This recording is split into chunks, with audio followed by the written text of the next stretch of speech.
Elijah Robinson waited outside conference room 18B, reviewing his notes one last time.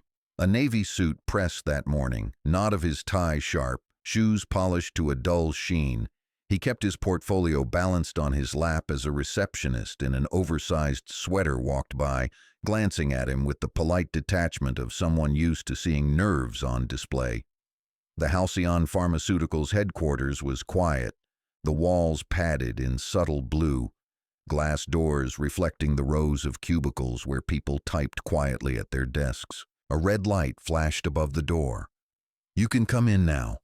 The voice was flat, administrative, no trace of warmth. Elijah stood, careful with his movement, every inch a professional. He entered the room, closing the door gently behind him. A rectangular table stretched the length of the room.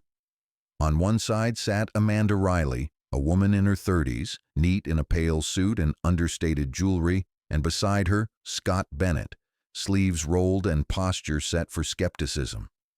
A nameplate, HR business partner, sat just to the left of Amanda's notepad. "Dr. Robinson, thank you for coming," Amanda began. She offered a handshake that was neither cold nor warm, just efficient. Scott merely nodded, eyes flicking to Elijah's lapel pin, then to his folder. Elijah took the seat indicated. The chair was too soft, the kind that forces the sitter to sink slightly, leaving the interviewer with a better view. Amanda clicked her pen and scanned a printed copy of his CV. The first few questions followed protocol.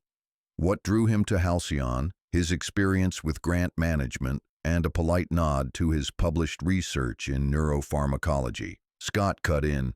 "You led the Alzheimer's project at Westbrook. That was a fast turnaround for Phase 2. Tell me, how'd you pull that off?" Elijah explained the decision to pivot to a different compound when the data signaled diminishing returns. He described leading a team through 12-hour days, managing both the science and the people, making sure junior staff weren't ground down by pressure. "I believe in transparency with my team. Data first, always. The rest follows." Scott nodded, but his eyes didn't warm. Amanda leaned forward, crossing her hands on the table. "Let's talk about team culture. Here at Halcyon, we value cohesion. Some organizations are all about numbers, but we're building something different. How would you describe your approach to fitting in?" "I don't aim to fit in. I aim to contribute," Elijah said, voice calm. "Teams succeed because of their differences, not in spite of them. I've led groups where everyone thought differently. Sometimes it's tense. It also means the results are real." Amanda smiled without smiling, emotion only at the corners of her mouth. Sometimes tension is healthy, sometimes it's disruptive.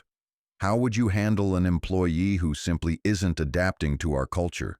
"I talked to them," Elijah said, voice even. "Maybe the problem is fit, maybe it's support. I don't assume the answer until I know the person's story." Amanda made a note. The pen clicked, echoing in the stillness. Scott checked his phone under the table. "What would you say is your biggest weakness as a leader?"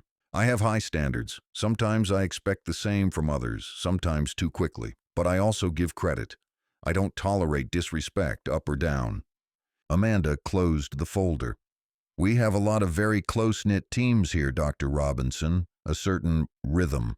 Sometimes a very impressive resume can make it difficult to find the right fit.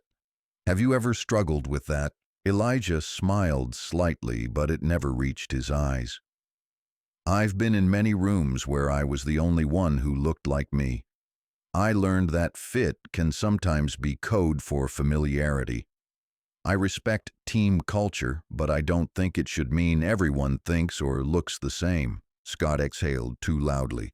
"That's fair." Amanda reached for the water pitcher. She poured a glass for herself, not offering one to Elijah. The silence stretched. "We have one more candidate after this. We'll be in touch." Elijah nodded. He gathered his portfolio, stood, and left the room. No handshakes this time. He stepped into the hall, his reflection ghosted in the glass. He straightened his tie. At the end of the hall, a cleaning cart rolled by. A young black woman with short braids nodded at him, her expression knowing. He nodded back. Inside, Amanda and Scott leaned in, their voices low. "He's impressive," Amanda said, "but he's very direct." Scott shrugged. "He's good, but I don't see him blending in here. Our team is pretty, well, you know." Amanda didn't respond. She typed quickly on her laptop. Strong technical skills, but concerns about fit, might not mesh with current team culture, perhaps overqualified. Scott signed off on her note, then left. Amanda opened LinkedIn on her second monitor and scrolled for new applicants, eyes half on the email inbox, half on the clock. Outside, Elijah readjusted the strap of his bag and left the building, the autumn air brisk against his cheeks. He stopped at the coffee shop on the corner, ordered a double espresso, and sat at a window seat where he could see the Halcyon building. He replayed every moment of the interview, the pauses, the careful language, the way culture had been used as a gate, not a bridge. He thought about his mother's voice from years ago, soft but certain, telling him, "You only need to convince yourself, not them." A half-hour later, his phone buzzed. The email subject line was simple. "Thank you for your interest." He opened it. "Dear Dr. Robinson, thank you for taking the time to meet with us today. While your qualifications are impressive, we have decided to move forward with other candidates. We wish you the best in your search." He stared at the screen, thumb hovering over delete. A flush of anger, cold as ice water, ran through him. Not surprise, just the clarity of recognition. He'd seen this play out before. At that same moment, Amanda drafted the official rejection and CC'd her manager. She checked a spreadsheet titled Diversity Pipeline, coloring a cell red. The Halcyon office bustled as if nothing had happened. Elijah finished his coffee. He looked out at the street, saw a child waiting for the bus, backpack swinging in the wind, mother's hand on his shoulder. Elijah wondered what version of this story the boy would hear 10 years from now. His phone rang. A name he hadn't expected to see flashed on the screen. Dr. Margaret Clark. He answered, voice neutral. "This is Elijah." Margaret's voice was measured. "Dr. Robinson, this is Margaret Clark with the Nobel Committee in Stockholm. I'm calling to inform you that you are a finalist for the Nobel Prize in Medicine this year. There will be a live announcement in about an hour. We'll send you the link. If you're willing, we'd like you to be available for the press immediately afterward." Elijah closed his eyes for a moment. The world outside the window faded to a muted blur. "Thank you," he said. Margaret's voice warmed. "Congratulations, Dr. Robinson. It's well-deserved. Please keep this confidential until the announcement." He hung up, staring at his reflection in the window. The world outside had not changed. Cars still moved down the avenue. People hurried past in their own orbits. Inside Halcyon's HR office, Amanda received a ping from the company news bot. Nobel finalist announced, Dr. Elijah Robinson among top 3 for medicine. She paused, the color draining from her face as she connected the dots. Scott breezed by her cubicle, waving his phone. "You see this?" He scrolled, mouth opening as he saw the headline, "Halcyon Pharmaceuticals passes on Nobel Prize finalist due to culture fit." Amanda closed her laptop with a quiet click, her mouth suddenly dry. Elijah's phone vibrated, this time with messages from former colleagues, friends, students, news outlets. His mother called, voice trembling, "Elijah, did you hear? I'm so proud of you." He listened, barely able to reply.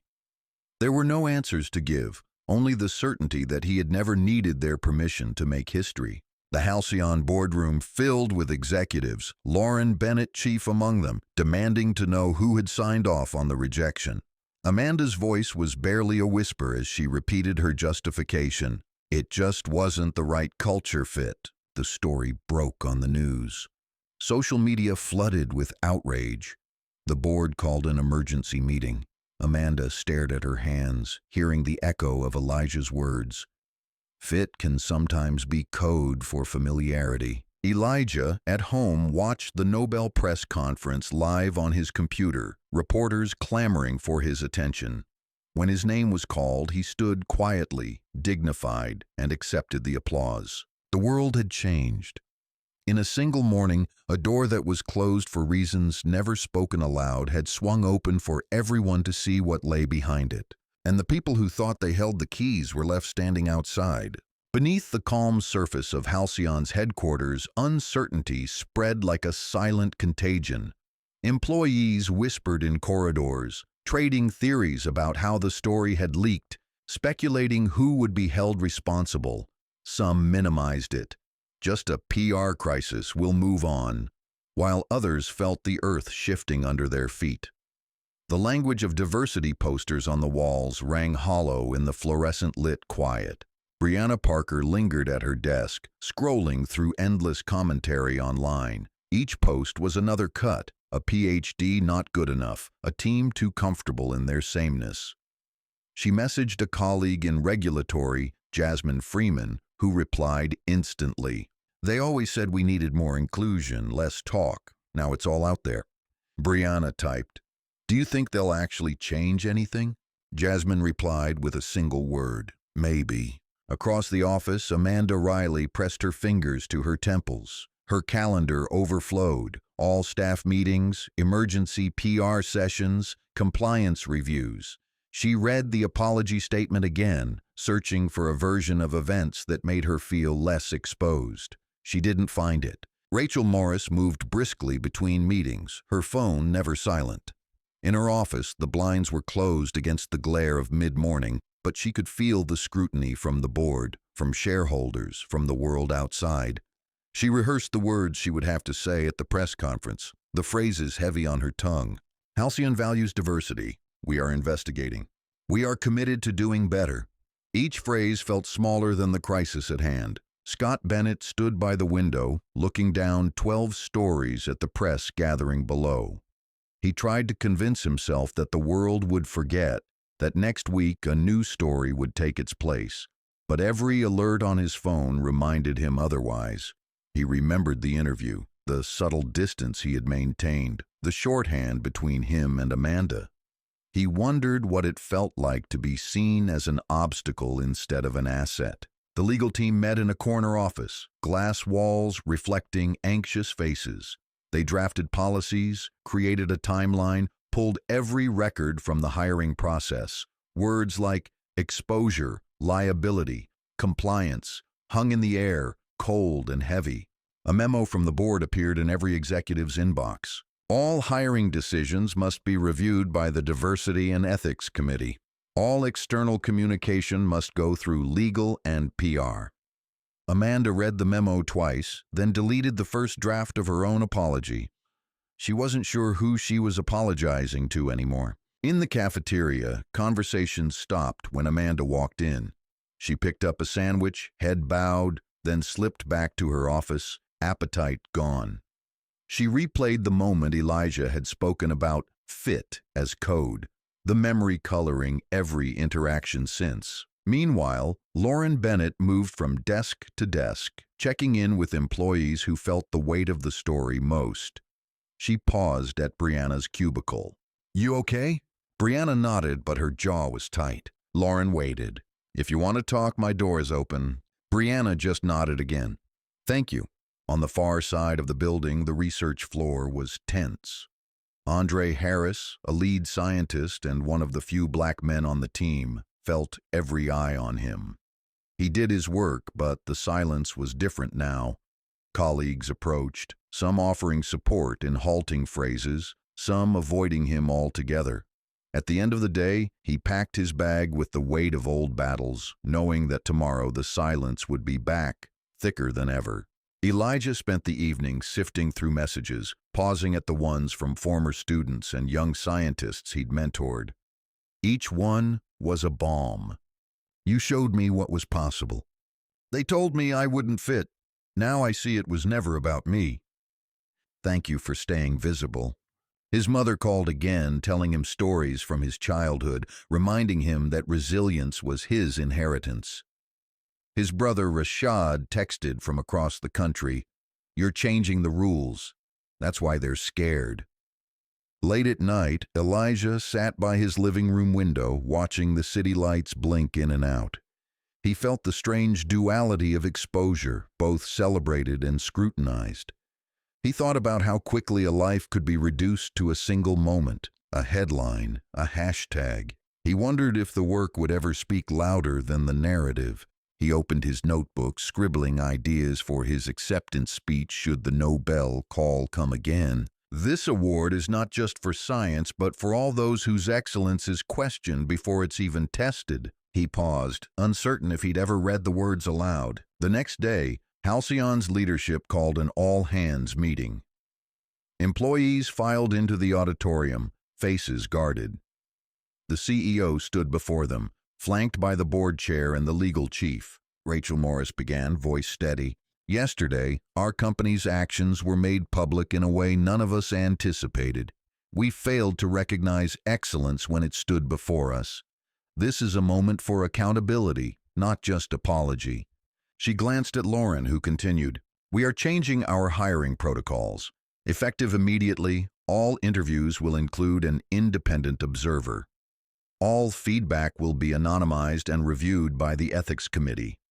We want a culture where difference isn't a barrier to entry, but a requirement." A hand went up in the back. "Will there be consequences for those responsible?" Rachel hesitated. "There will be a review. We won't scapegoat, but we will hold ourselves accountable." Murmurs rippled through the crowd. Amanda sat near the front, face set, hands clasped in her lap. She felt the collective judgment in the room. She wondered if she should resign, wondered if that would even matter. After the meeting, people gathered in clusters, discussing what real change might look like. Some were cynical, others cautiously hopeful. Brianna whispered to Jasmine, "It sounds good, but let's see if anything really changes." Jasmine nodded, eyes sharp. Now they know we're watching. In the outside world, the story grew larger. The Nobel Committee issued a statement celebrating Elijah's integrity and resilience, naming him a role model for scientists everywhere. Universities invited him to speak, news anchors wanted interviews, advocacy groups called for industry-wide reform. Elijah turned down most requests. He chose instead to mentor quietly, working with students who had felt the same chill of exclusion. He spoke at schools and community centers, telling his story not as a warning, but as a challenge to those who would follow. His words traveled, picked up by media, and shared in classrooms. The world needs your voice, your mind, your presence. Don't shrink for anyone. Build what they can't imagine. He became, for many, a symbol, not just of what could be achieved, but of what must be confronted. Inside Halcyon, Amanda drafted a resignation letter but hesitated before sending it. She met with Lauren, voice faltering as she spoke. "I never meant to cause harm. I thought I was doing what was best for the team." Lauren listened, her expression measured. "It's never just about intent, Amanda. It's about the impact. If you want to stay, you need to help fix what's broken. If not, be honest with yourself and move on." Amanda nodded, silent. Scott quietly applied to other companies, his confidence shaken. He found the industry less welcoming now. Recruiters asked subtle questions about judgment and publicity. He realized, too late, that the world had changed faster than he had. Rachel met with the board, advocating for systemic reform. "We can't undo what's been done, but we can choose not to repeat it." The board agreed reluctantly that change was not optional. Lauren was put in charge of a new task force, charged with creating a transparent, equitable hiring process from the ground up. Elijah's family gathered at his parents' house for dinner, a celebration decades in the making. His mother cooked his favorite meal, filling the kitchen with laughter and warmth. His father, Andre, hugged him tight, pride unspoken but deeply felt. After dinner, Elijah sat with his nephews, showing them pictures of molecules, explaining how science could change the world. They listened, wide-eyed, understanding that they were part of something bigger now. Later, as the house quieted, Elijah's mother pressed a letter into his hand. "Read this when you need reminding," she said. He opened it hours later, alone in his apartment. In her neat, looping script, she wrote, "Your worth is not measured by their acceptance. You come from generations who made a way when there was none. Stand tall, son. The world is watching, and more importantly, so are you." He placed the letter on his desk, beside the Nobel invitation. Halcyon's first interview under the new process happened 2 weeks later. The candidate, a black woman named Imani Davis, sat across from Amanda and two new observers. The questions were the same, but the process was different, each answer noted by three perspectives, each assessment anonymous. Afterward, Amanda found Imani in the hallway. "Thank you for your candor. We're trying to do better." Imani smiled, eyes steady. "I didn't come for your apology, I came for the work." Amanda nodded, chastened. Elijah attended the Nobel ceremony in Stockholm, standing among the world's most brilliant scientists. When his name was called, he walked to the stage, remembering every closed door, every silent judgment. He accepted the medal with a quiet dignity, his words simple but unyielding. Let this moment remind us that excellence cannot be defined by comfort or familiarity. We rise not because we fit, but because we stand. The room erupted in applause, but Elijah only saw his family, his students, the future waiting beyond the glare of cameras. At Halcyon, things began to change. The walls that once signaled safety now felt transparent, every decision open to scrutiny. For some, it was a relief. For others, it was a reckoning. Brianna Parker applied for a promotion and received it. Jasmine Freeman led a project team for the first time. Andre Harris was asked to join the Ethics Review Board. Amanda Riley stayed, working to rebuild trust, to learn from the mistakes she could no longer deny. Rachel Morris continued to push for reform, understanding at last that leadership meant listening, not just speaking. And every so often Elijah's name would appear in the halls, a reminder of what had been lost and what could still be won. Elijah continued his work, knowing that the real victory was not in a medal or a headline, but in every door that would never again be closed for someone who looked like him. He walked the city at dusk, feeling the world change around him, one small act at a time. The story of Elijah Robinson and Halcyon Pharmaceuticals settled into the bloodstream of American life, persistent as a rumor, sharp as a diagnosis. Newspapers ran op-eds, podcasts replayed the interview, and in conference rooms across the country, corporate leaders referenced the saga as both a warning and a blueprint for change. HR manuals were rewritten in hurried meetings, but the truer reckoning played out in small daily encounters, in offices, classrooms, and quiet moments at home. At Halcyon, employees moved with heightened self-awareness. The silence after meetings stretched longer. Jokes about culture fit evaporated. Some staff clung to routine, hoping time would restore normalcy, but the old normal had been exposed as something brittle. The new protocols brought more voices into each decision. Anonymous surveys replaced the offhand remarks that once determined so many fates. Review boards met weekly, no longer a formality, but a forum for real debate. Hiring, once a private ritual, became a process that demanded explanation and evidence. Amanda Riley immersed herself in the work of repair. She attended diversity workshops, sometimes as a student, sometimes as an object lesson. In break rooms and elevators, people spoke to her with measured civility. Trust had drained away slowly, like heat from a stone, leaving behind something cold and weighty. Amanda's reflection in the office windows seemed thinner than before. She wrote apology emails to candidates she remembered too late, offering transparency, if not restitution. Few replied. Rachel Morris became the public face of Halcyon's change. She stood on panels, spoke at town halls, appeared in interviews, her statements now cautious, each word tested for sincerity. She knew many doubted her, and some days she doubted herself. But she kept showing up, believing that leadership meant more than survival. Lauren Bennett led the new Diversity and Ethics Committee. Every week she reviewed cases from departments across the company, uncovering old patterns and hidden grievances.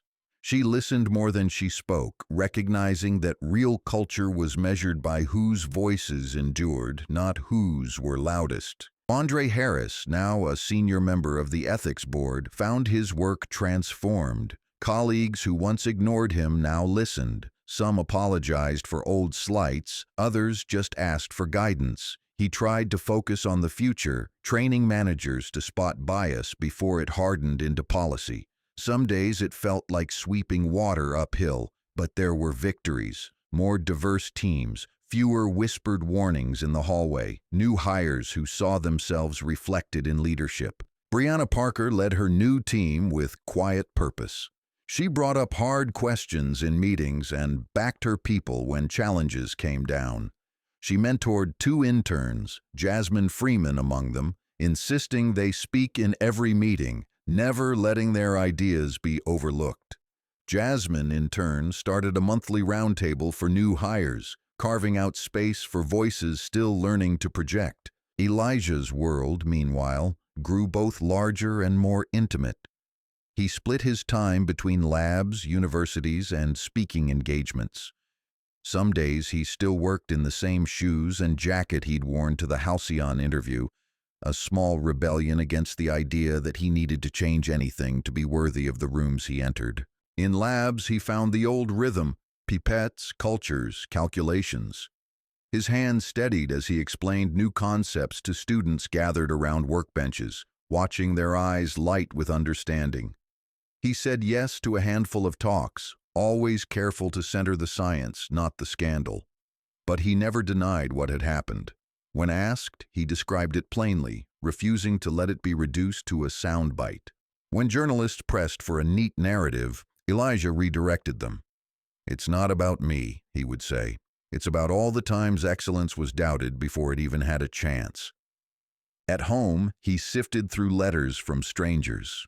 Some thanked him. Some vented their own stories of being overlooked, sidelined, or shut out. One, from a high school student in Detroit, read, "I was going to quit the science club, but now I'm staying. I want to be what they don't expect." He kept that letter on his fridge next to the Nobel invitation and a photo of his family. His parents welcomed the quiet storm with pride, their home now a gathering place for neighbors, reporters, distant relatives. His mother organized a block party, the first in years, where elders debated the meaning of justice and children played beneath banners of congratulations. Elijah was there in the background, helping set out food, listening more than talking, the way he always had. Brandon Martin, his best friend since childhood, visited often. They walked old streets together, talking about everything and nothing. One night, sitting on the hood of Brandon's car under a haze of city lights, Brandon asked, "What's next?" Elijah hesitated, watching a bus rattle by. "I think I keep doing the work. I want to make sure this matters for more than just a headline." Brandon clapped him on the shoulder. "You already did, but do more. That's what scares them." At Halcyon, the pace of change quickened and then slowed, as all institutional reform does. An outside consultancy was hired to audit hiring records and workplace climate. They uncovered what many suspected: patterns of subtle exclusion, feedback that mirrored bias, and opportunities given to those most like those already in power. A town hall meeting was called for all employees, in person and online. Rachel Morris stood before the group, her tone deliberate. "This process is not about blame. It's about transformation. We will publish the audit results. We will be accountable. But accountability doesn't mean ending careers. It means changing them. We need everyone to be part of this, or it fails." A few staffers grumbled, worried about overcorrection, but more voices rose in support. Andre Harris spoke up, his words careful, his presence undeniable. "This isn't a witch hunt, it's a reckoning. It's about honesty. We can't call ourselves scientists if we're afraid of the data." The applause was long, uncertain at first, then building. Afterward, Amanda stood in a circle of staff, answering questions directly. She apologized again to those she'd hurt, but more importantly, she listened. One junior chemist, Alexis Robinson, looked Amanda in the eye and said, "I want to stay, but only if this place becomes what you say it will." Amanda nodded. "That's what I want too." Meanwhile, Elijah flew to Stockholm for the Nobel ceremony. The city glimmered with winter light, the Nobel Hall draped in banners. He walked the red carpet quietly, his suit still the same, refusing stylists' offers of new wardrobes. The night was thick with anticipation.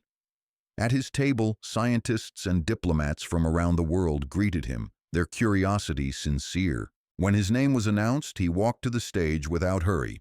He accepted the medal and stood at the podium, feeling the weight of the room. His speech was short, unembellished. "This honor is shared.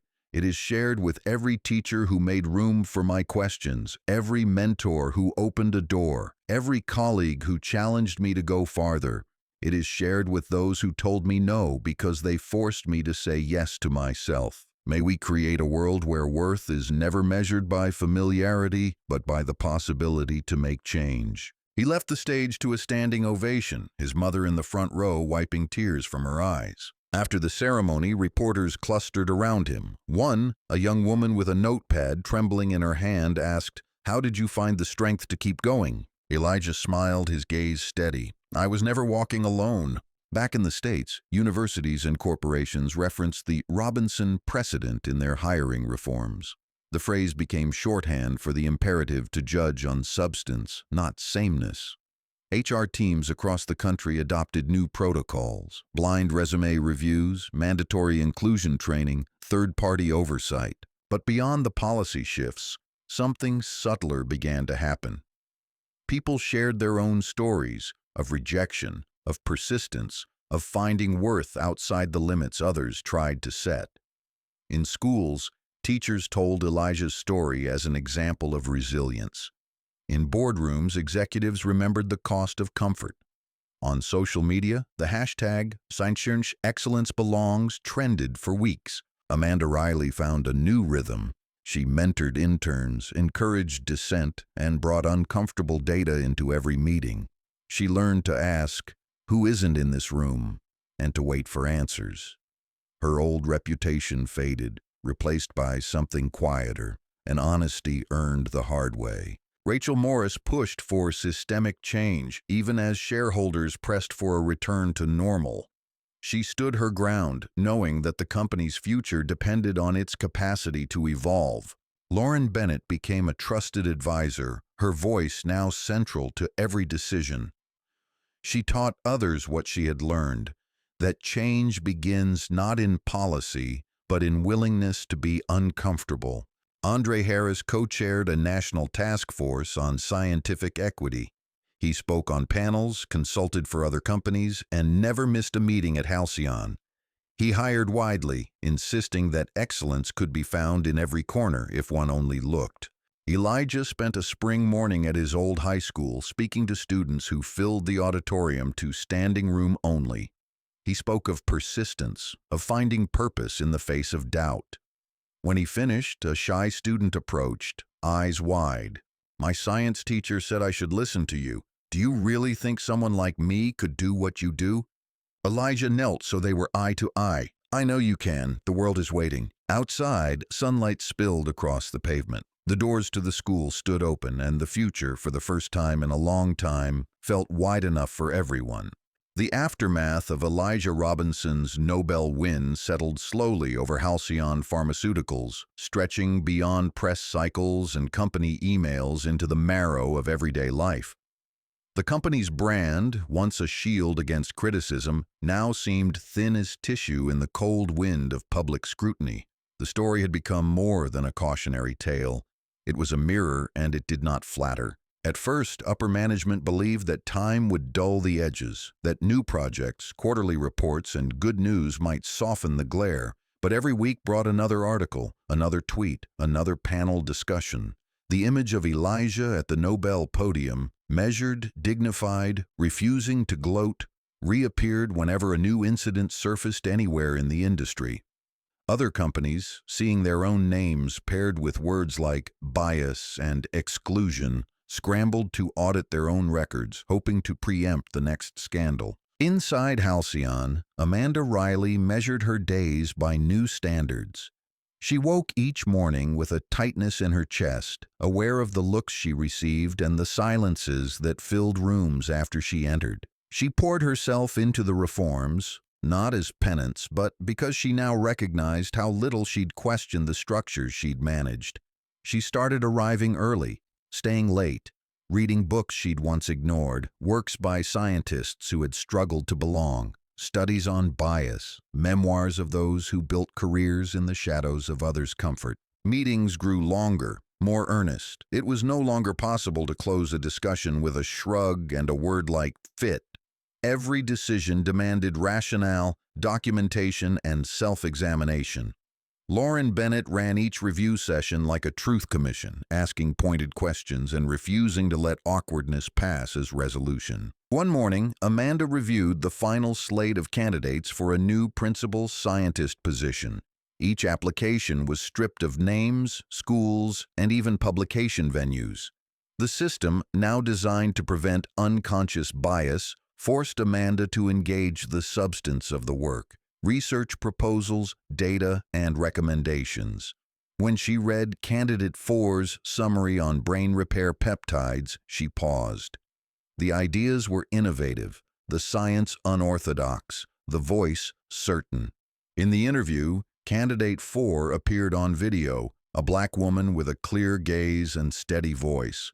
Her name was Destiny Johnson. She explained her research without apology, fielded questions with rigor, and challenged assumptions with data. Amanda listened, asking the hardest questions she could, and left the call feeling something new: respect unalloyed by unease. That afternoon, the hiring committee met. Feedback was honest, stripped of coded language. Destiny's name rose to the top, not because the process was fair, but because she was the best. The offer went out within days. Destiny accepted, her reply short and professional. "Thank you for the opportunity. I look forward to joining a team where innovation is matched by integrity." Amanda breathed easier. She knew this was only the beginning, but it felt like the first brick laid in a wall that could hold weight. On the research floor, Brianna Parker's new team made progress that surpassed quarterly expectations. At a project review, she credited not just technical advances, but a climate where dissent was allowed to surface early, before mistakes calcified into failures. Jasmine Freeman, now a full-time research associate, challenged a senior scientist's protocol and was proven right by the data. Her supervisor, instead of punishing her for boldness, promoted her initiative in a company memo. Andre Harris sat in on project launches, his presence both invitation and warning. Teams began to reflect the world outside: black, white, Latino, Asian, immigrant, and American-born. Tensions didn't disappear, but they changed. Where before discomfort was shunned, now it was seen as evidence of something alive, still unfinished, but moving. Halcyon's quarterly town halls were no longer scripted pageants. Employees brought up hard questions in public. When an issue arose about an insensitive remark from a mid-level manager, it was handled openly. Mediation, apology, clear consequences. The manager returned after training, admitting fault. For the first time in company history, staff surveys registered trust in the process. Rachel Morris learned to lean on Lauren and Andre, asking for input before decisions. Shareholder meetings became less about polished optimism, more about honest progress. "We will make mistakes," Rachel said on a call with investors, "but we will not pretend that comfort is the same as success." Elijah Robinson's days were long and wide. He flew from city to city, speaking at universities and research institutes, but always returned home to his modest apartment in a tree-lined neighborhood. The Nobel win had brought him offers from every corner of academia and industry: chairs at Ivy League schools, board seats at biotech startups, and endowed fellowships. He accepted only what let him keep his lab, his students, and his time.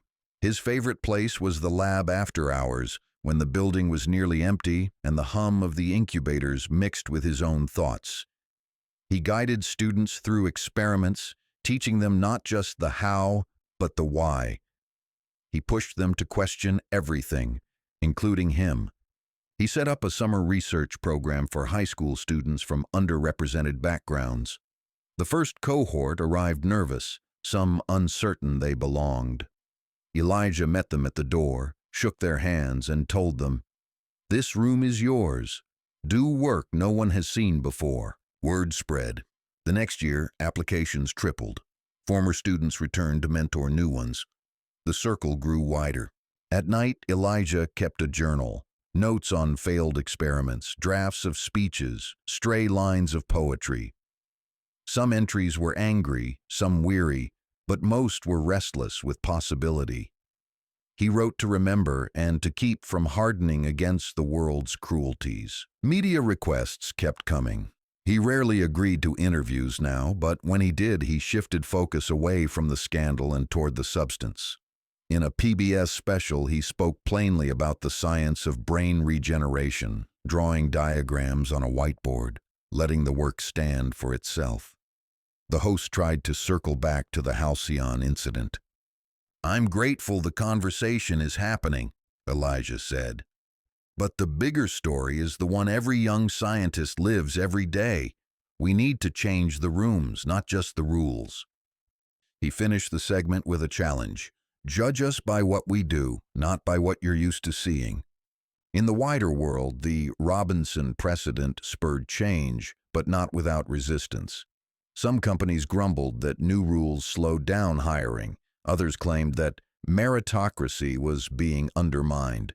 But as success stories accumulated, projects that had floundered under old regimes now flourished with new talent.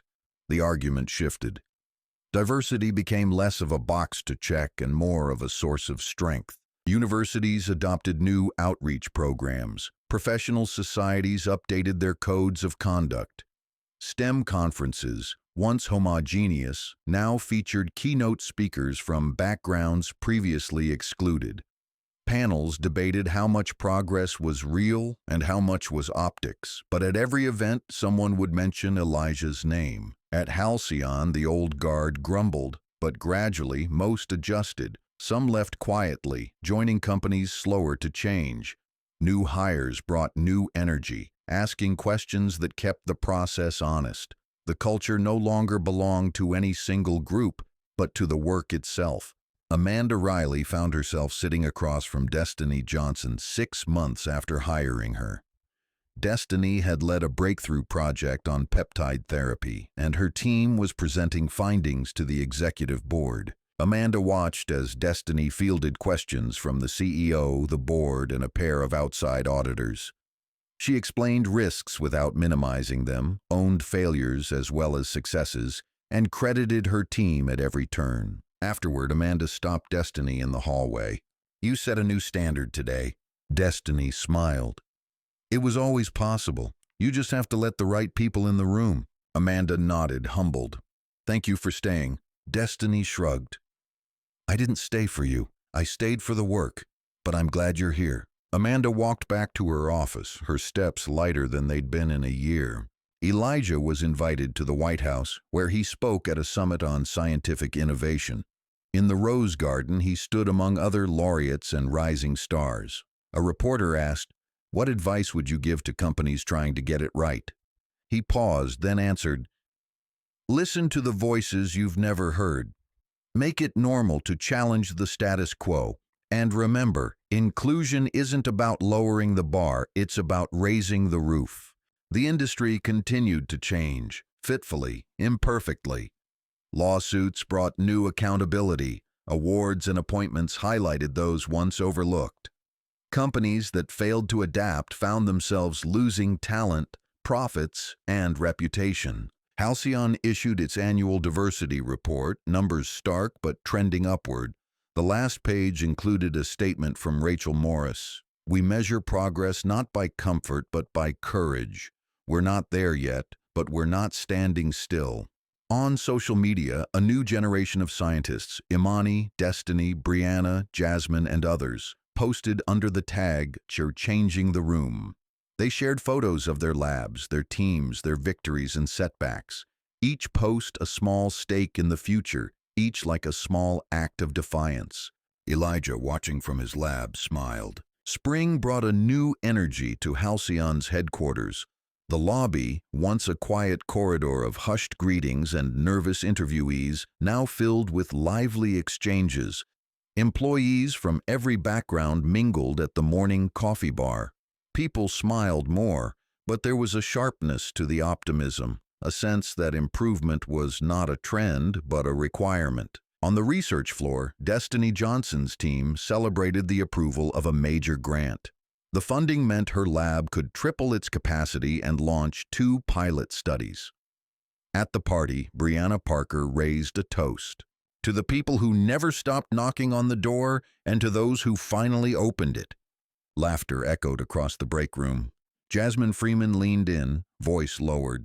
Feels like something's shifted, right? Destiny nodded. Shifted, yes, but not finished. Andre Harris, always reserved, cracked a rare smile.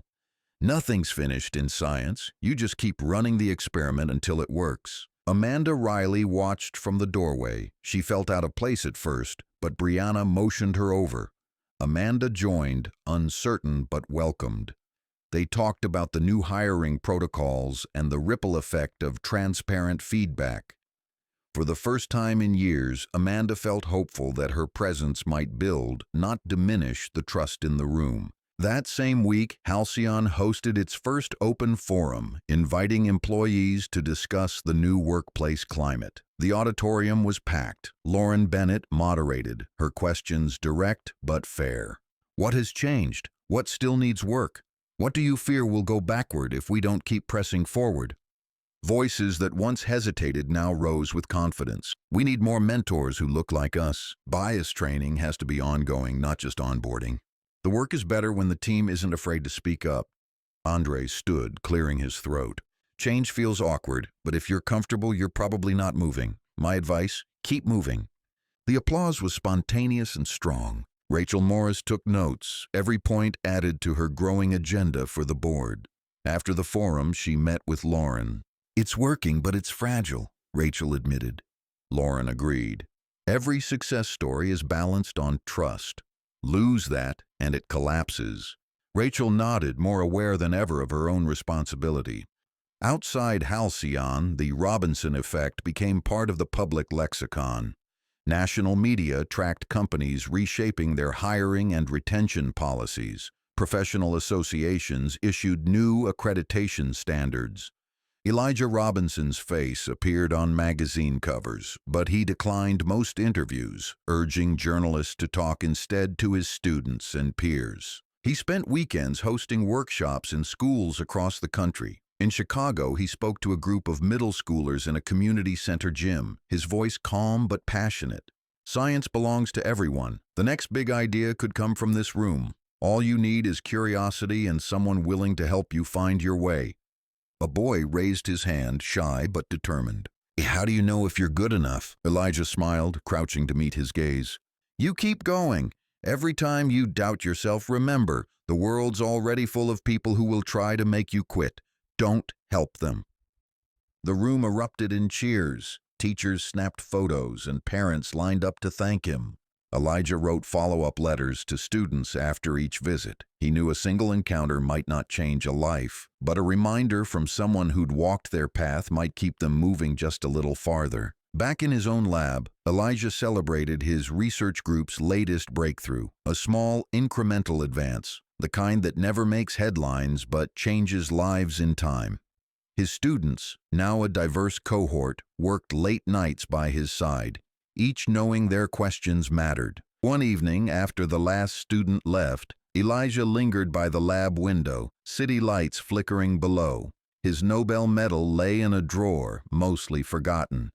The real prize was the persistence of the work and the knowledge that the doors he'd forced open could never again be quietly closed. Halcyon's audit concluded with a public report. The findings were blunt. Under previous leadership, bias influenced both hiring and promotion decisions. Too many qualified candidates were passed over for not fitting an unspoken standard of comfort. The recommendations were even blunter. Ongoing external review, mandatory transparency in every major personnel decision, immediate funding for new inclusion initiatives, annual progress reports delivered to the board and published for employees. Rachel announced the results in a video address to all staff. We will own our history, and we will change it. If you cannot accept this direction, this may no longer be the place for you. But if you're ready to build, you have my support. The address reverberated across the company. Some bristled, but most recognized it for what it was, a line drawn, a future staked on action, not promises. Amanda, after watching the video, wrote her own letter to the staff, candid and personal. I am part of the reason we needed this change, but I am also committed to seeing it through. Judge me not by the mistakes I made, but by the work I do to make sure they are never repeated." She clicked send, her heart thudding in her chest, then turned off her monitor and sat for a long time in silence. The scientific community responded in kind. Elijah was invited to join the boards of several major journals, tasked with reviewing submissions for fairness and breadth. He accepted one role, then nominated younger colleagues for the rest, intent on spreading opportunity rather than accumulating it. Andre Harris, too, was invited to consult for a pharmaceutical startup. He agreed, provided they adopted the open hiring practices pioneered at Halcyon. Within a year, their staff doubled in diversity and their research output climbed. Brianna Parker received a national award for leadership. At the ceremony, she gave a speech that echoed Elijah's own philosophy: "Don't let anyone define your fit. Show them your impact." Imani Davis, now a principal investigator at another company, reached out to Destiny Johnson to collaborate on a multi-institution grant. Their proposal was accepted on the first round. A new network of Black scientists formed, inspired by Elijah's story and determined to create their own legacy. They met monthly, sometimes in person, sometimes online, sharing resources, celebrating wins, strategizing on how to keep doors open for the next wave. Elijah's parents grew accustomed to the visits from reporters and community leaders, but they guarded his privacy fiercely.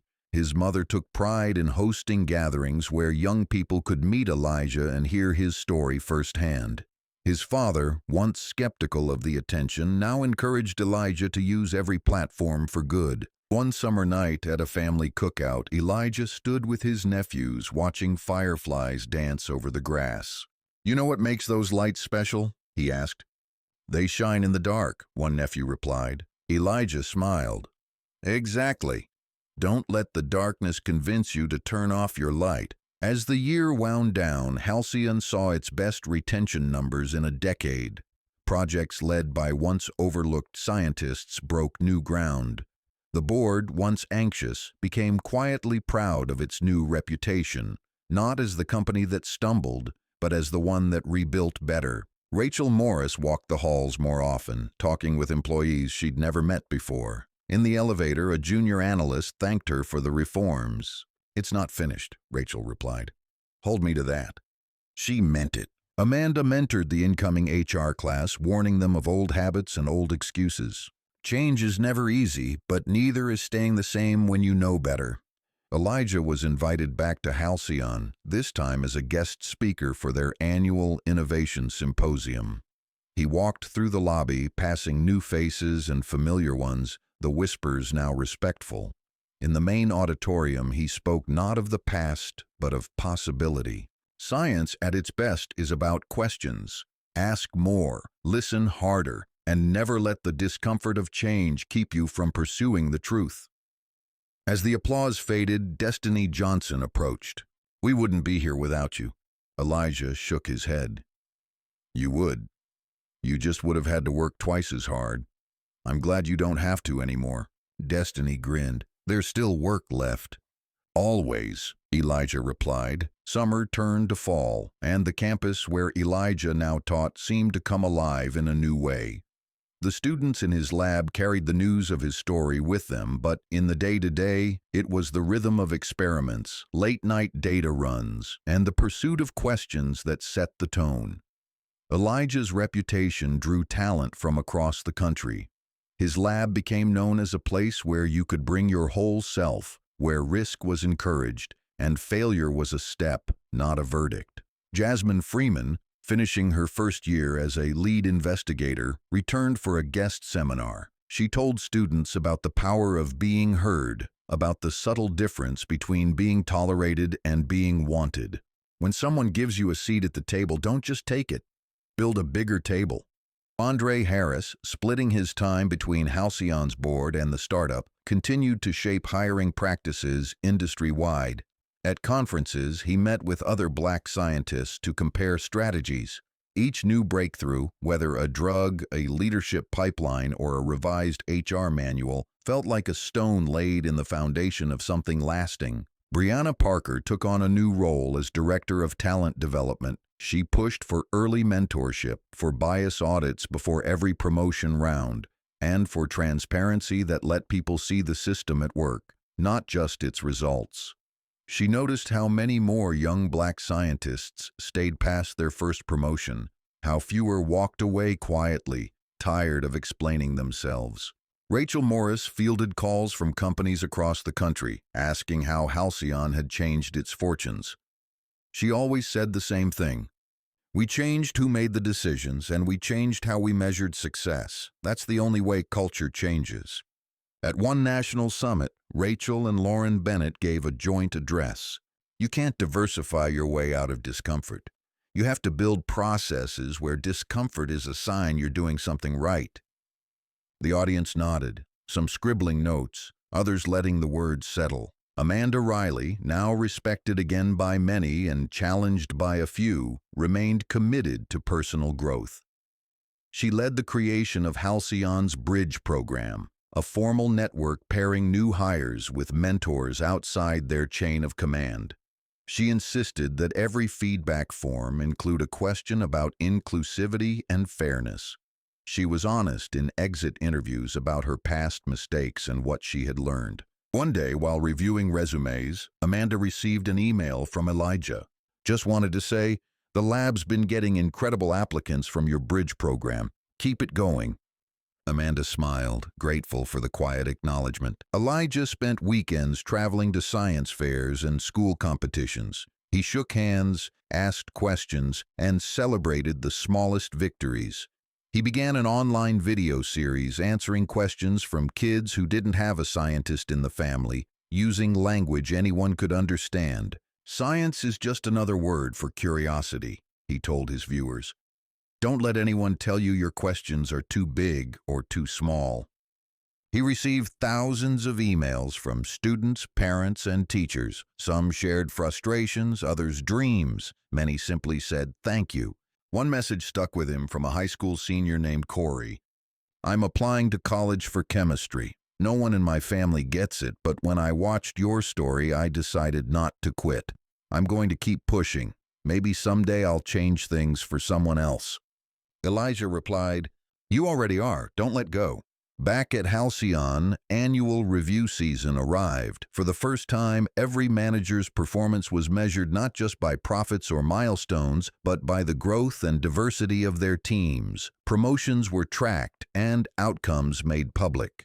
Anonymous surveys measured whether employees felt heard, respected, and able to bring their full selves to work. Some managers struggled, some thrived, but everyone understood the old ways were gone. Lauren Bennett walked the floors, speaking with teams. She asked, "What's one thing we're not seeing yet?" One young analyst replied, "We're still too quiet in meetings. People are afraid to disagree." Lauren nodded. "That's the next thing we fix." At industry events, culture fit was now used cautiously, sometimes as a warning, sometimes as a goal to redefine. Companies competed to share their progress. Some, still resistant, fell behind as the most talented scientists chose other paths. A new generation of leaders emerged from the wake of Elijah's example.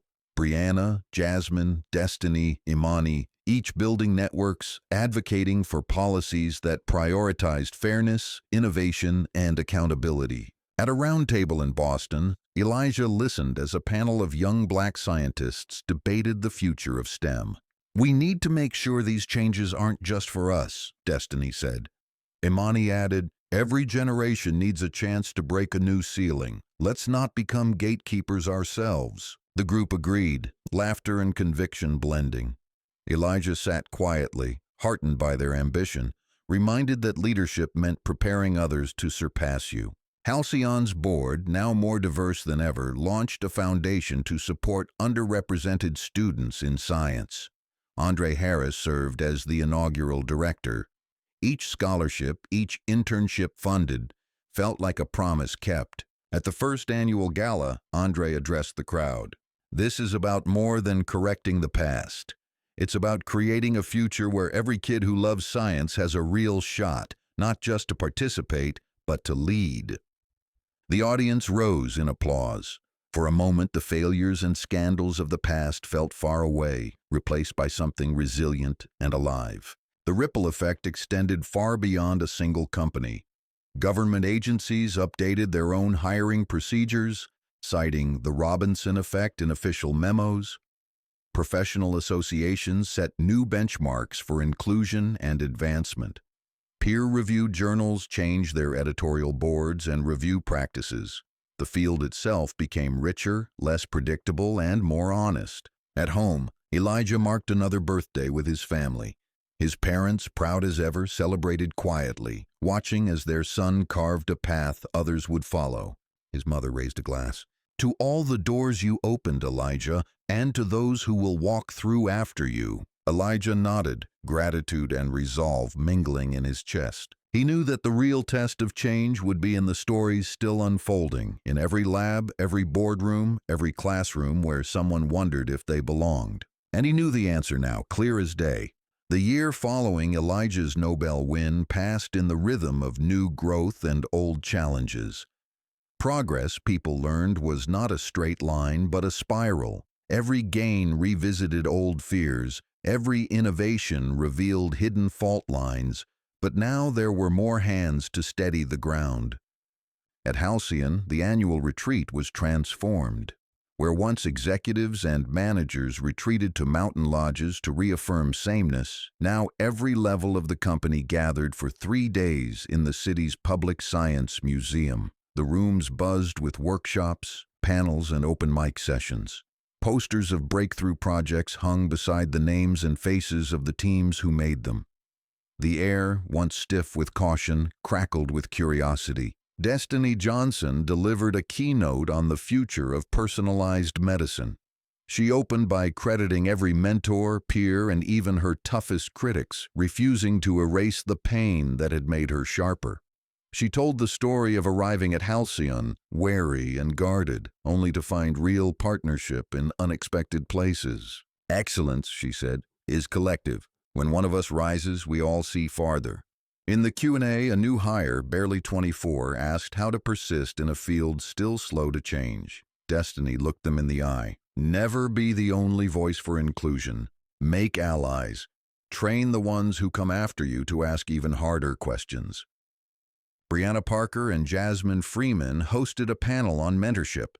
They shared stories of mistakes, recoveries, and the moment they realized that courage was contagious. The crowd nodded, recognizing themselves in the stories, letting go of the myth that success had to mean standing alone. Amanda Riley took notes from the back row. At a lunch table, a new HR coordinator asked her, "Was it really as bad as they say?" Amanda answered honestly, "It was worse, because we thought we were good enough already. But now, no one here gets to pretend ignorance is harmless. That's what makes me proud to stay."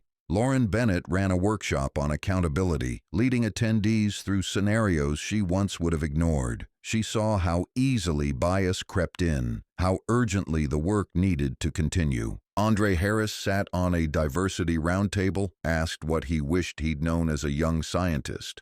That even when you do everything right, you might get told you don't belong. The trick is knowing they're wrong. Rachel Morris, now entering her last year as CEO, closed the retreat. She reminded everyone of the company's lowest moment and the road since. "We became leaders by admitting we had lost our way. Don't let pride ever cost you that much again." The applause echoed, less for the speech than for the weight of a shared promise.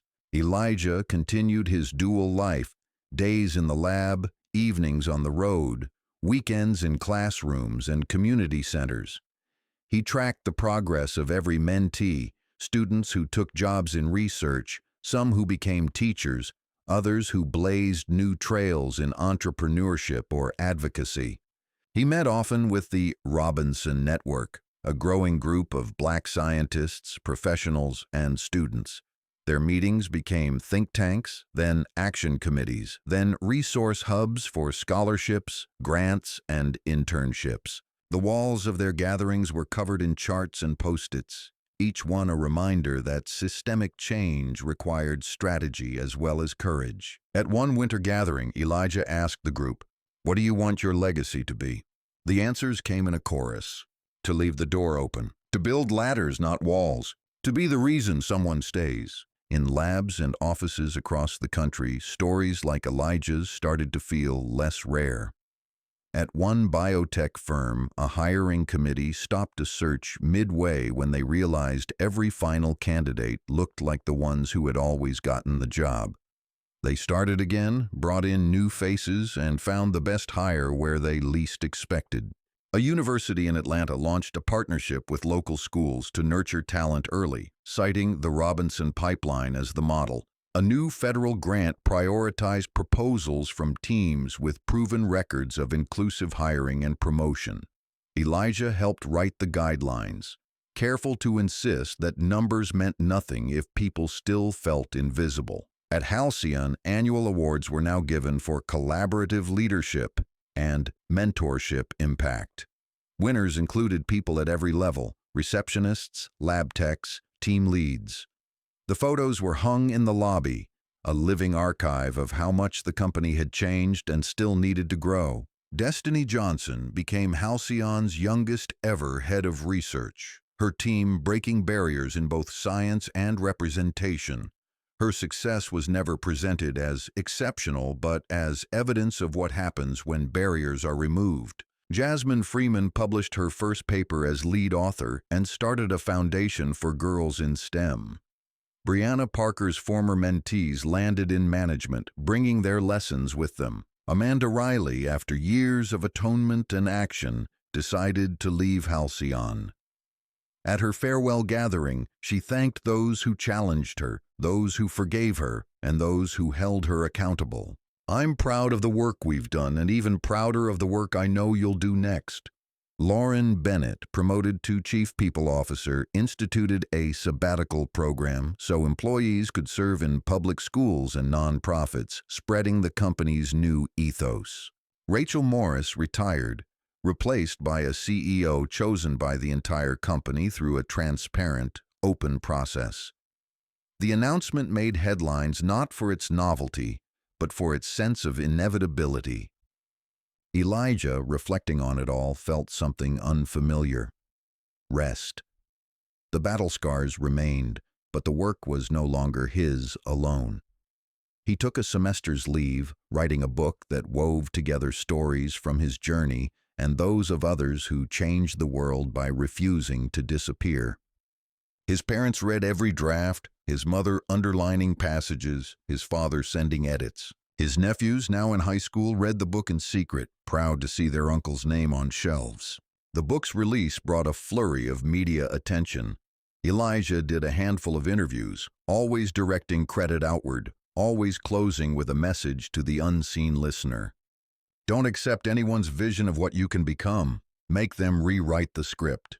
The last pages of the book featured letters from mentees: Imani, Destiny, Jasmine, Brianna, Corey, each sharing how one door opening had led to another and another until the hallways no longer felt so narrow. At the launch event, the audience was filled with young people, parents, teachers, executives, and scientists. Elijah's closing words were simple: "If you ever feel alone, remember how many walked before you. If you ever feel defeated, remember what can change in a single year, a single choice, a single voice. The future is wide and it's waiting." The applause was long and loud, and afterward people lingered, forming circles of hope and promise, already planning the next steps. Halcyon, a company once defined by who it excluded, was now studied for how it included. Other firms visited, learned, and adapted. Sometimes the progress was slow, sometimes 2 steps forward, 1 back, but the old excuses no longer passed unchallenged. A decade later, Elijah's name appeared in textbooks. The Nobel medals stayed in a drawer, but the programs he helped build flourished. The Robinson Network was now a nationwide alliance, and each new cohort remembered the story that changed everything: a scientist who refused to accept a closed door, a team that rebuilt from its own failure, and a field transformed by the simple, radical idea that excellence knows no boundaries. The story became not just a legend, but a lived reality, one that could never be quietly shut away again.